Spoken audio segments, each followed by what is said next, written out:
అందరికీ నమస్కారం. Welcome to our channel.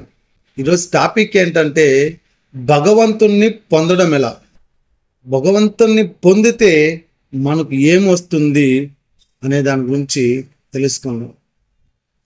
భగవంతుణ్ణి పొందడం ఎలా, ఎలా పొందాలి, పొందితే మనకి ఏమొస్తుందంటే దానికి ఒక చిన్న కథ చెప్తాను, దయచేసి ఓర్పుగా వినండి.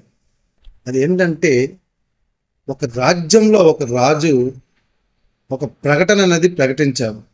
అది ఏమిటంటే, రేపు ఉదయమున రాజావారి ముఖద్వారం తెరిచేలోపు ఎవరైతే వచ్చి ముందుగా ఎవరెవరు ఏమేమి తీసుకుంటారో అవి మొత్తం వాళ్ళకే సొంతము అని ఒక ప్రకటన ఇచ్చారు.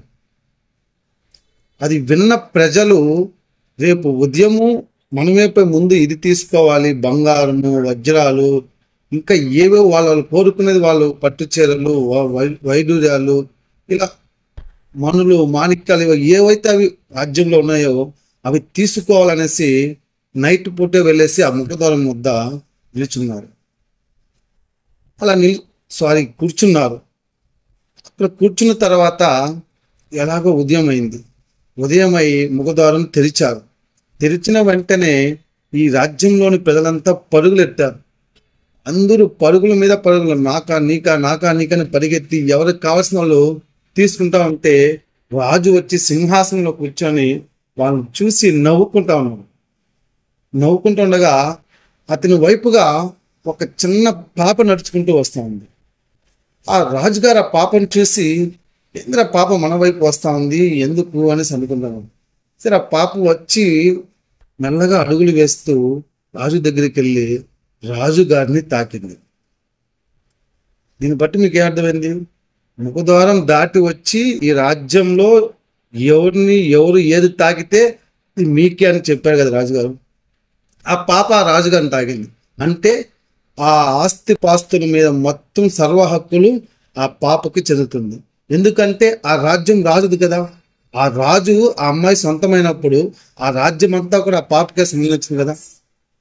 కావున ఆలోచన చేయండి, మనము భగవంతుని చేరుకున్నామంటే, భగవంతుని మనవాడైతే, భగవంతుని పొందినామంటే ఈ ప్రాపంచిక మొత్తంలో ఉండే సృష్టికర్త ఎవరు? భగవంతుడు. ఈ సృష్టించింది మొత్తం ఎవరు? భగవంతుడు. ఈ సృష్టిలో ఉన్నదంతా భగవంతుడిదైనప్పుడు భగవంతుడే మనవాడైతే అవన్నీ ఎవరివి? మనదే కదా. కావున ఆలోచన చేయండి, భగవంతుని మనం ఎలా చేరుకోవాలి అనేది మాత్రం ఆలోచించండి. ఈ పై ప్రాపంచికమైన వస్తువులపైన వ్యామోహం పెంచుకోకండి.